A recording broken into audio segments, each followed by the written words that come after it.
안녕하세요. 이정입니다. 자, 오늘부터는요, 저희 이제 오리엔테이션에서도 말씀드렸듯이 합격 노트 의사소통 능력 저하고 함께 해보도록 할 건데요. 그 첫 번째 시간으로 본격적인 내용 먼저 보시는 분들도 계실 것 같고요. 뭐 이 강의를 가장 마지막에 보시는 분들도 계실 것 같은데, 기출 보건 문제 한번 보려고 합니다. 2020년부터 2년까지 모아져 있고요. 주요 공기업 의사소통 관련 문제만 담겨져 있습니다. 그래서 모든 문제를 다 풀 수는 없고요. 이제 대표 문제라고 할 수 있는 저희가 이제 다음 시간 순서상으로는 뭐 책 순서상으로는 이제 다음 강의부터 이제 쭉 저희가 유형별로 보도록 할 건데 그 내용의 문제들이 어떻게 가장 최근에 나왔는지 3개년 함께 보고 가려고 합니다. 그래서 교재 보시면 구성 어떻게 되어 있냐면요. 각각의 문제들 나와 있고요. 오른쪽이나 왼쪽 상단에 보시면요. 이렇게 어떤 회사에서 출제되었는지 회사 명칭도 함께 나와 있습니다. 제가 골라낸 거는 그 회사와는 전혀 관련 없고요. 다만 저는 유형 문제 중에서 이 문제 정도는 한번 읽어보고 가는 게 좋겠다 하는 거 6문제 골라왔습니다. 모든 문제 다 풀어드리지 못한다라는 거 미리 말씀드리고요. 제가 골라온 6문제 한껏 풀어보면서 이런 유형의 문제들이 나오고 있구나. 가장 최근에는 이런 문제들이 언급되고 있구나. 그러한 스타일 읽히시는데 도움 되셨으면 좋겠습니다. 저희는 그럼 문제로 본격적으로 들어가 볼 건데요. 저는 먼저 5번 문제 가져왔습니다. 자, 순서 바로 잡기인데요. 순서 바로 잡기에서 말씀드렸듯이 그리고 이미 알고 계시는 분들도 있겠지만 기호 바로 다음에 나오는 첫 문단이라고 할까요? 문단에서 가장 첫 낱말에 좀 주의 깊게 보셔야 될 것 같은데요. 어떤 내용의 흐름인지를 보시고 그 각각의 내용의 흐름을 바로 잡으면 될 것 같은데 어떤 분들은 각각의 문단, 뭐 가나다로 나올 때도 있고 ABCD로 나올 때도 있는데 각각의 문단의 요점 정리를 하고 가시는 분들도 계시고요. 어떤 분들은 가장 중요한 낱말이다 혹은 가장 언급이 자주 되는 낱말이다 하는 거 낱말 적는 분들, 밑줄 긋는 분들도 계시거든요. 어떤 방법을 활용하듯이 하시든지 뭐 상관은 없습니다만은 가장 자기한테 익숙한 방법으로 활용하시면 좋을 것 같습니다. 저는 5번 문제로 갈 거고요. 국민건강보험공단에 대한 내용입니다. 먼저 A부터 잠깐 보면요. 국민건강보험공단 이사장님께서 어떤 말씀을 하셨는데 공단은 보건의료 데이터 관리기관으로서 소비자의 권익을 최우선으로 하는 안전한 보건의료 데이터 활용을 위해 최선을 다할 것이다. 그 어떤 것보다도 보건의료 데이터 활용을 위해 최선을 다할 것이다 라고 이야기하고 계셨네요. 이번 협약을 계기로 어떤 협약을 맺으신 것 같은데요. 데이터에 대한 소비자의 주권이 더 강화되고 소비자가 더욱 편리하고 안전하게 이용할 수 있도록 보건의료 마이데이터의 활용이 진전되길 바란다라고 기대감을 보였다라고 했습니다. 자, A에서는요. 어떤 협약에 대해서 이야기하고 있는데요. 이 협약은요. 어떤 보건의료 데이터를 활용하는 협약에 대한 내용입니다. 자, 그러면 B는 어떤 내용이 나와야 되냐? 2번 업무 협약은 이 협약에 대한 내용이 좀 더 깊이 들어간다라고 할 수 있겠네요. 소비자 데이터 주권 인식을 강화하고 소비자 중심 보건의료 마이데이터 활성화를 위하여 양 기관이 협력하고자 뜻을 모은 것으로 협력서에는 보건의료 마이데이터에 대한 소비자의 권익 보호 및 신뢰를 기반으로 한 보건의료 마이데이터 활용 확산을 위해 양 기관이 상호 소통하고 공공기반 보건의료 마이데이터 활용 확산을 위한 협력 방안을 모색하는 내용이 담겨 있다라고 하면서 B에서는요. 협약의 내용에 대해서 나와 있습니다. 여기에는 이사장님의 기대감 나와 있고요. 그 다음 C로 가볼까요? 자, C는요. 어떤 내용이냐? 국민건강보험공단과 한국소비자연맹은 소비자 중심 의료 마이데이터 활성화를 위해 업무 협약을 체결했다라고 나왔습니다.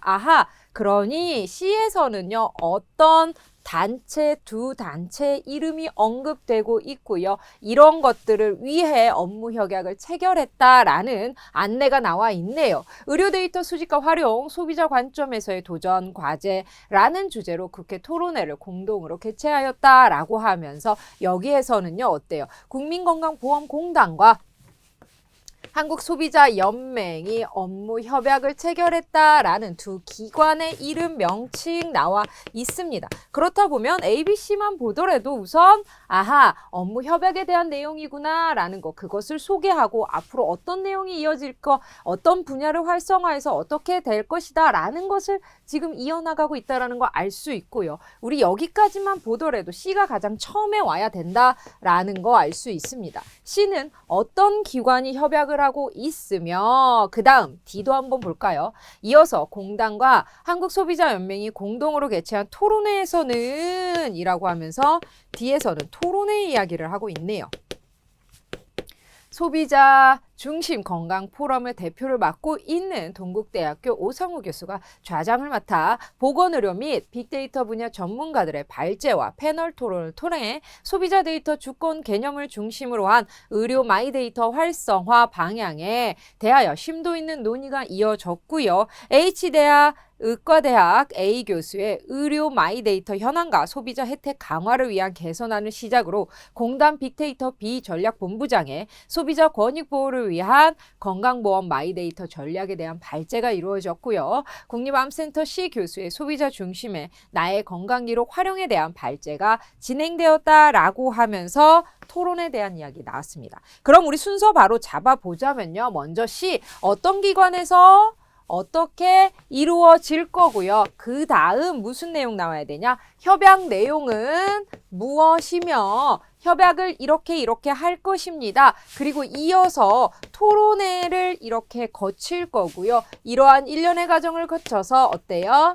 앞으로 이렇게 발전해 나갈 것이다 라고 기대를 모으고 있다 라는 이사장님의 마지막 이야기가 이어지면 될 것 같네요. 그래서 C, B, D, A 순서로 가면 될 것 같은데 정답은 3번 찾아주시면 되겠습니다. 국민건강보험공단과 한국소비자연맹의 협약이 체결했고 그 다음에 협약 내용에 대해서 얘기했고 그 다음에 토론회에 대한 내용을 거쳐서 업무협약 효과에 대한 기대까지 마치고 있습니다. 그래서 정답 3번 찾아주시면 되겠습니다. 그 다음 문제 한번 가보도록 하죠. 저희는 10번 가보도록 할게요.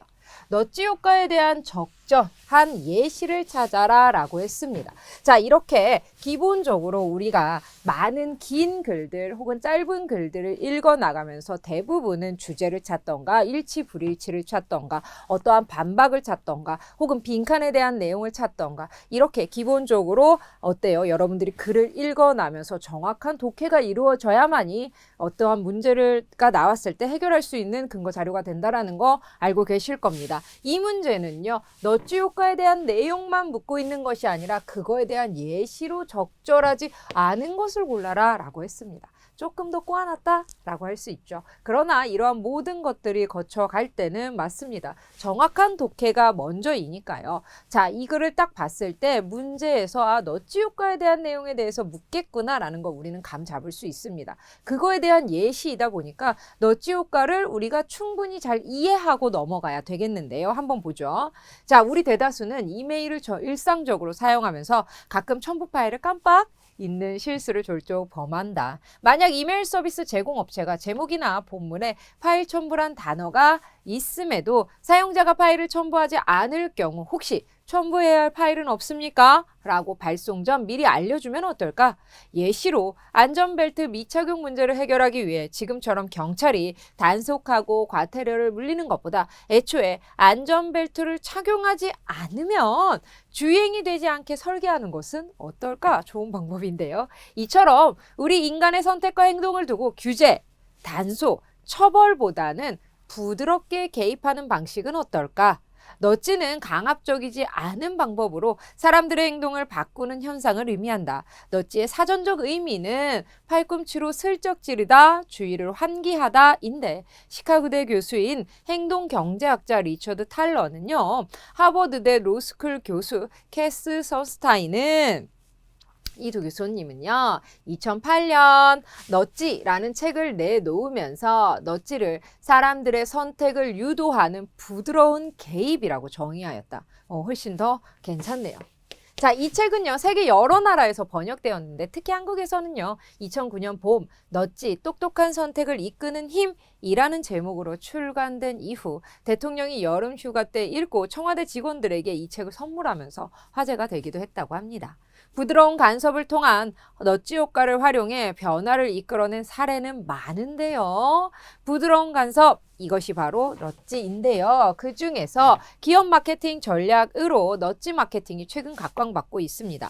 예를 들어서 예를 굉장히 많이 들어주고 있네요. 제품을 효과적으로 재배치만 해도 특정 상품의 판매를 늘릴 수 있다는 연구 결과가 속속 나오고 있고, 설탕을 줄인 제품을 잘 보이는 곳에 진열하면 어떨까? 최근 각국에서 비만의 사회적 비용을 줄이기 위해 설탕세 도입을 두고 찬반 논쟁이 치열한데, 징벌적 성격의 세금 부과보다는 넛지 효과를 이용해서 설탕 소비 감소를 유도하는 것은 어떨까? 우리나라 미래를 이끌 20, 30대 청년의 초고도 비만이 가파르게 증가하는 현실에서 소아비만과 청년비만 대응책으로 진지하게 생각해 볼 문제이다. 이처럼 공익적 목적으로 넛지 효과를 사용하는 현상을 넛지 캠페인이라 한다. 특히 개인에게 넛지를 가할 수 있는 선택 설계자의 범위를 공공영역으로 확대하는 것은 공공선을 달성하기 위해 매우 중요하다라고 했습니다. 자, 이렇게 부드러운 개입을 넛지라고 하는데, 이거에 대한 예시로 적절하지 않은 것은 어때요? 부드러운 개입이 아닌 조금은 강압적인 개입을 찾아라 라고 생각하시면 될 것 같네요. 계단을 이용하면 10원씩 기부금이 적립돼요. 계단 이용을 장려하는 기부계단. 어때요? 뭔가 가급적이지 않고 부드럽게 돌려 얘기하고 있고요. 쓰레기통 집어넣도록 유도하기 위해 농구 골대 형태로 만드는 것도 좋습니다. 금연율을 높이기 위해 직접적이고 재미있는 노담배 문구를 창작한다라고 되어 있는데요. 여기에서 문제에서 먼저 나왔네요. 굉장히 직접적이다라는 거 알 수 있죠. 이거 우선 보류해 두고요.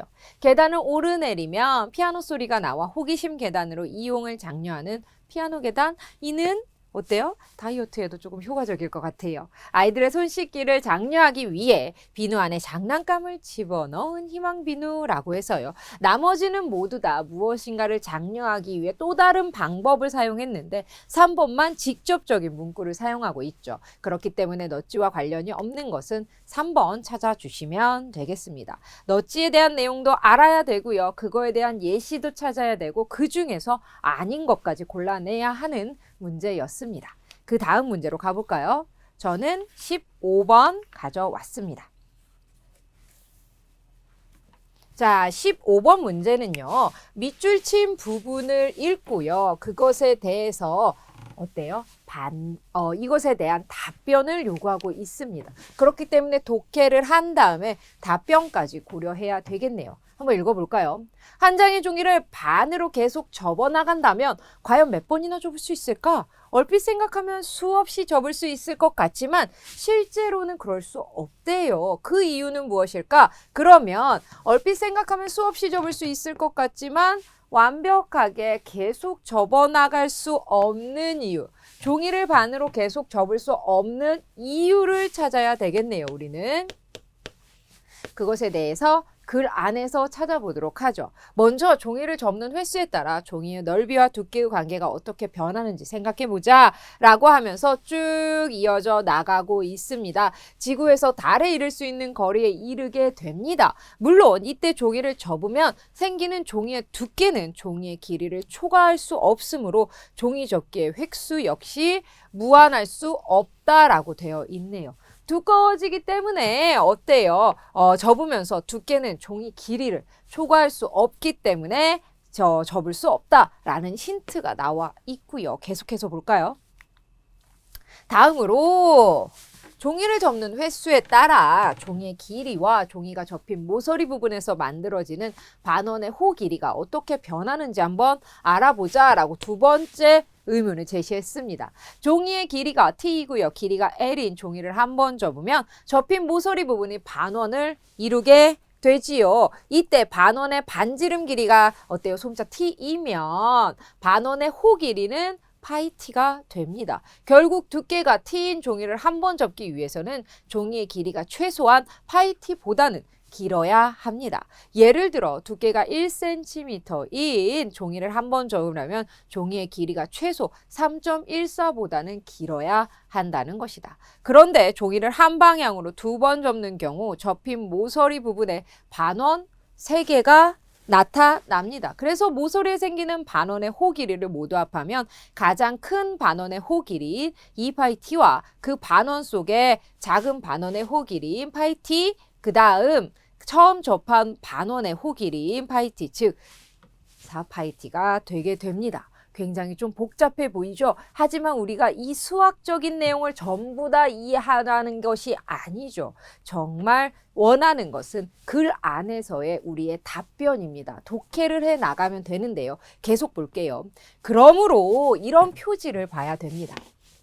결론 부분에서 이런 표지가 나오죠. 종이를 한 방향으로 2번 접으라면 최소한 4파이 t보다는 길어야 된다라는 건데 종이를 한 번 더 접었을 뿐이지만 모서리에 생기는 반원의 호 길이의 합은 이전보다 훨씬 커지게 됩니다. 결국 여기입니다. 종이 접는 횟수는 산술적으로 늘어나는 것에 비해 이로 인해 생기는 반원의 호 길이의 합은 기하급수적으로 커지기 때문에 종이의 길이가 한정되어 있다면 계속해서 종이를 접는 것은 불가능하다는 것을 알 수 있다라는 이것이 바로 결론입니다. 접을 수 없는 이유가 되겠네요. 우리는 보기에서 이것을 찾아내면 됩니다. 정답은 몇 번인가요? 4번입니다. 접는 종이의 길이는 제한되어 있는데 접는 부분에서 생기는 반원의 길이가 너무 빠르게 증가하기 때문에 우리는 계속해서 접을 수 없게 되는 겁니다. 이렇게 수학이나 가끔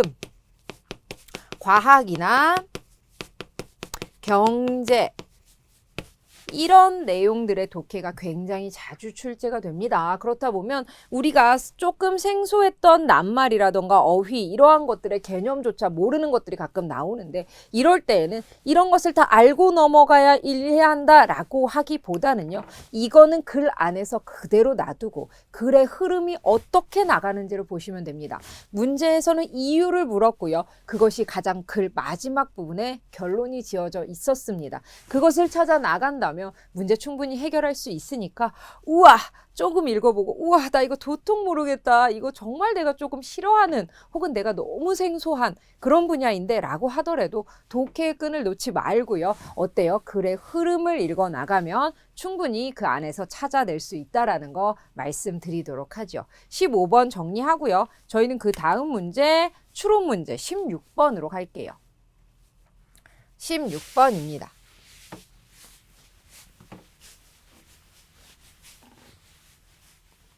자, 일치 불일치라던가 혹은 그 안에서의 결론을 찾는 문제들은요. 글만 잘 읽어 나가면 되는데 추론은요. 어때요? 주어진 근거로 미루어 짐작할 수 있는 나의 약간 노력이 필요합니다. 그렇기 때문에 글을 잘 읽는 것도 중요하지만 그 안에서 추론할 때의 내용도 찾아 나가는 것도 근거를 찾아 나가는 것도 근거를 찾아 나가는 정리하는 것도 필요하거든요. 한번 추론 문제 보도록 하죠. 근데 이 문제는요. 추론할 수 있는 내용으로 적절하지 않은 것까지 고르라고 하네요. 그럼 나머지는 충분히 추론이 가능한데 하나만 불가능하다라고 정리해 주시면 될 것 같아요. 먼저 혈액입니다. 우리 혈액에 대해서 알아보려고 합니다.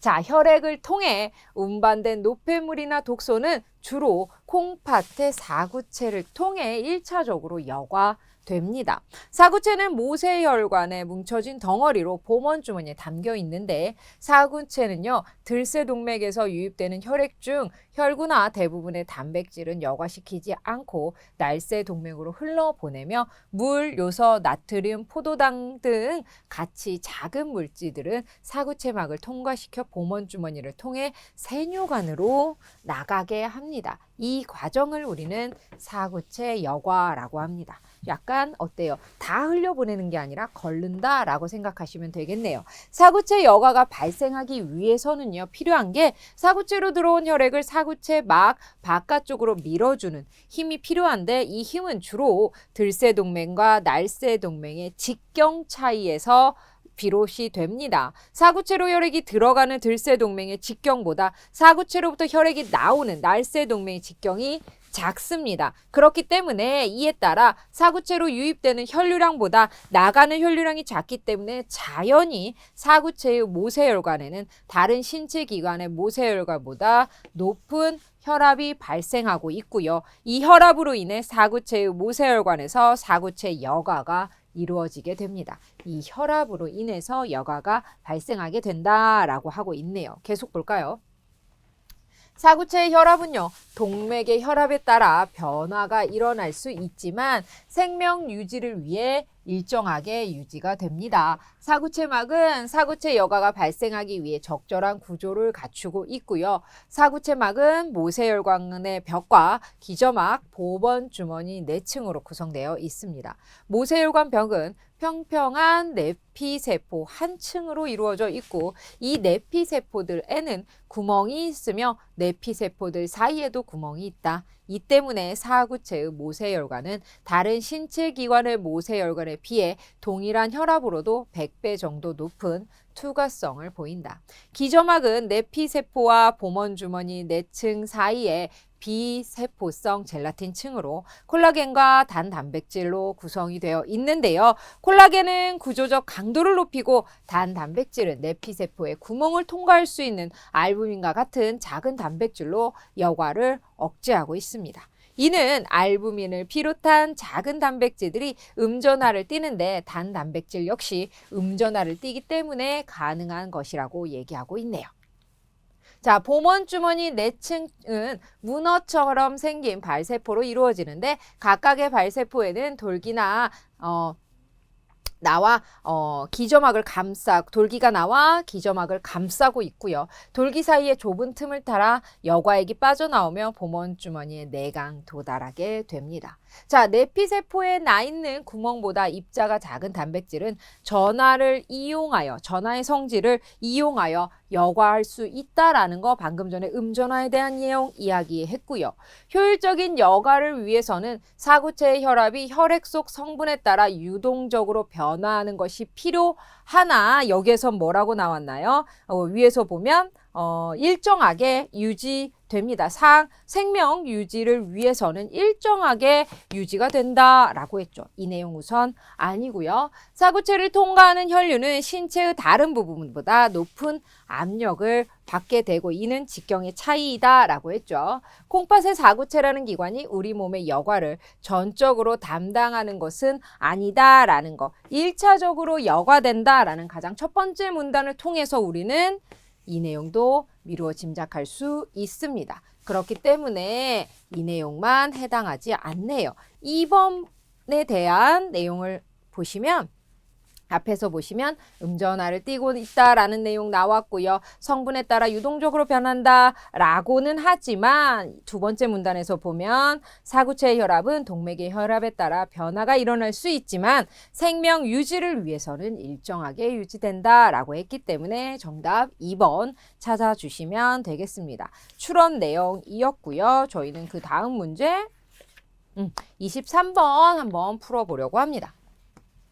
자, 23번은요. 주어진 내용을 통해서 하나하나 확인하는 내용인데요. 위의 내용과 그 표지 부분을 확인해서 내용을 찾을 수 있는지 없는지를 찾아내주면 되는데 이런 문제 솔직히 연습할 때는 조금 쉬운 문제에 해당이 되는데 막상 시험에 가면 좀 틀리시는 부분이 있는데 그게 왜 그러냐면 긴장을 하다 보니까 작은 글씨들이 가끔 안 보일 때가 있어요.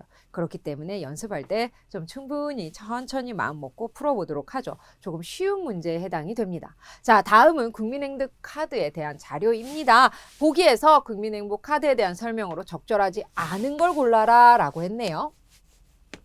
자, 국민행복카드 신청을 위한 보육료 및 학비 인증을 위해서는 별도의 절차 없이 정부 보조금 신청하면 되나요? 네, 맞습니다. 어디에 나와 있냐면 국민행복카드는요. 어린이집, 유치원 어디에서나 사용이 가능하고요.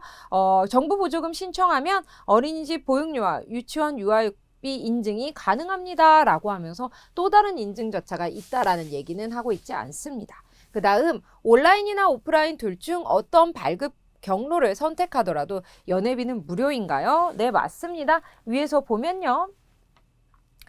위에 보면요.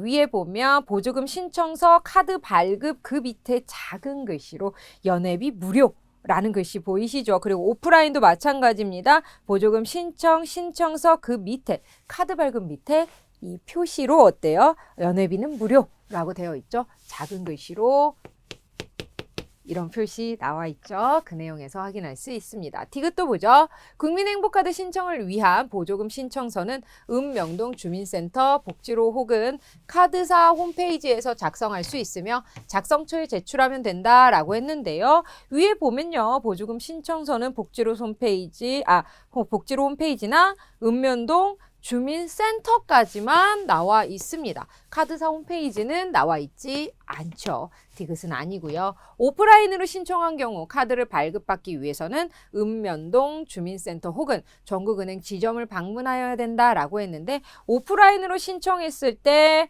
발급받기 위해서 밑에 내용 보죠. 카드 발급을 하려면 5개 제휴 카드사라고 되어 있고요. 그 다음 읍면동 주민센터와 전국은행과 주요 카드사 지점이라고 나와 있습니다. 그렇기 때문에 읍면동 주민센터, 전국은행 지점, 그 다음 하나 더 주요 카드사 지점 이 내용이 빠져 있네요. 그렇기 때문에 이 내용이 들어가 있지 않다. 그래서 적절하지 않은 걸 골라라. 특이하게 또 적절하지 않은 걸 골라라 했기 때문에 디귿과 리을 정답 4번 찾아주시면 되겠습니다. 그 다음 마지막 50번 문제 한번 보죠. 자, 키덜트에 대한 정의입니다. 이에 대한 설명으로 적절하지 않은 건 묻고 있습니다. 대부분 좀 아닌 걸 골라라 라는 경우가 대부분의 문제가 많이 있다라는 거 여러분 좀 느끼셨을 것 같은데요. 제가 이 문제를 좀 골라온 게 맞는 걸 골라라 할 때보다 아닌 걸 골라라 할 때가 좀 더 독해가 꼼꼼해야 됩니다. 왜 그러냐면 아닌 이유가 정확해야 되거든요. 그래서 아닌 문제를 제가 좀 많이 가져오는 편인데 이 문제 역시 적절하지 않은 걸 골라라 라고 하고 있네요. 문제 한번 읽어보죠. 자, 키덜트란 키드와 어덜트의 합성어로 요즘 이 말 굉장히 많이 사용하죠. 20대에서 40대 어른이 되었음에도 불구하고 여전히 어린이의 분위기와 감성을 간직하고 추구하는 성인들을 일컫는 말이다. 한때 이들은 책임감 없고 보호받기만을 바라는 피터팬 증후군이라는 말로 표현되기도 하였으나 이와 달리 키덜트는 각박한 현대인의 생활 속에서 마음 한구석에 어린이의 심상을 유지하는 사람들로 긍정적인 이미지를 가지고 있다. 이들의 특징은 무엇보다 진지하고 무거운 것 대신에 유치하고 재미있는 것을 추구하고요. 예를 들면 대학생이나 직장인들이 엽기토끼 같은 앙증맞은 인형을 가방이나 핸드폰에 매달고 다니는 것, 회사 책상 위에 인형을 올려놓는 것 등이다. 키덜트들은 이를 통해 얻은 영감이나 에너지가 일에 도움이 된다라고 했다라고 하네요. 계속 볼까요? 이렇게 생각을 하면 정서 안정과 스트레스 해소에 도움이 된다라는 긍정적인 의견이 나오면서 키덜트 특유의 감성이 반영된 트렌드가 유행하고 있고요. 기업들은 키덜트족을 타깃으로 하는 상품과 서비스도 만들어내고 있으며 엔터테인먼트 쇼핑몰과 온라인 쇼핑몰도 쇼핑과 놀이를 동시에 즐기려는 키덜트족의 욕구를 적극 반영하고 있는 추세이다라고 하고 있습니다. 키덜트의 나이도 범위가 존재한다라고 되어 있나요? 네, 맞습니다. 20대, 40대 존재하죠. 피터팬 증후군과 키덜트는 혼용하여 사용한다라고 되어 있나요? 위에 보면 어때요? 사용되기도 하였으나 이와 달리라는 표현이 있죠. 긍정적인 이미지를 가져가고 있다. 책임감 없는 어른들로 피터팬 증후군이라는 말로 표현되기도 했으나 지금은 좀 더 긍정적인 면을 가지고 있다라고 했으니 어때요? 혼용해서 사용한다라는 건 아니고요. 키덜트는 현대사회와 밀접한 관련이 있고 시장의 수요자의 한 범주에 속하다 보니 상품과 서비스도 만들어지고 있고요. 행위가 긍정적인 영향을 끼칩니다. 정서 안정과 스트레스 해소에 도움을 준다라고 하고 있네요. 그래서 정답 2번 찾아주시면 되겠네요. 자, 오늘 제가 6문제 정도를 뽑아왔는데요. 대부분 아마 느낌 오셨을 거예요. 대부분 좀 아닌 거 문제 뽑아왔고요. 그리고 우리가 앞에서 혹은 뒤에서, 제가 앞에서 왜 뒤에서라고 하냐면 어떤 분들은 이런 문제들을 모의고사나 이런 것들을 가장 마지막에 푸는 분들도 계셔가지고 앞에서 혹은 뒤에서 얘기를 하겠지만 뭐 이 다음에 이제 유형별로 문제를 풀게 되는 문제들이 한 문제씩 거의 다 걸쳐 있다라고 생각해 주시면 될 것 같아요. 모든 문제, 의사소통 능력의 모든 문제의 기초는 맞습니다. 독해입니다. 정확한 독해가 되려면 잘 읽어내셔야 됩니다. 문제에서 요구하는 것을 정확하게 읽으려다 보면요. 지금 연습할 때 조금 천천히 읽어 나가면서 문제에서 원하는 것을 찾아내가는 연습이 필요합니다. 문제에서 어떤 거를 요구하는데 그것을 찾아내는 능력, 그게 바로 의사소통 능력이다라고 생각하시면 될 것 같아요. 지문의 길이가 점차 길어질 때도 있고요. 또 요구하는 것이 복잡해질 때도 있어요. 그럴 때는 문제에서 요구하는 것이 무엇인지를 1차적으로 먼저 빨리 파악하신 다음에 그 다음에 독해를 읽어 나가시는 것이 중요합니다. 맞는 걸 고르라고 했는지, 아닌 걸 고르라고 했는지, 예시를 고르라고 했는지, 추론을 하라고 했는지 그것을 정확하게 분간해 내신 다음에 독해를 해 내가시면 될 것 같습니다. 더 많은 연습들 할 수 있게 문제 많이 담겨 있습니다. 꼼꼼하게 읽으시면서 하나하나 정리해 나가시면 될 것 같습니다. 오늘 여기까지 하고요. 저는 다음에 또 다른 강의에서 인사드리도록 하겠습니다. 감사합니다.